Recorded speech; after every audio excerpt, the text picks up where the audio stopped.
Baby को ठंड लग गई? Don't worry, try the simple care tips.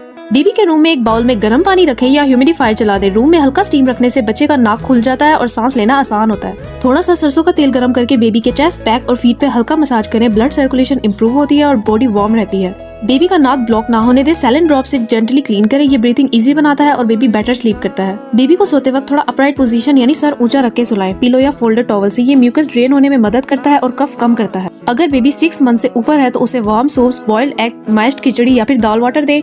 ये सॉफ्ट, इजी टू डाइजेस्ट और हीलिंग में हेल्पफुल होती है।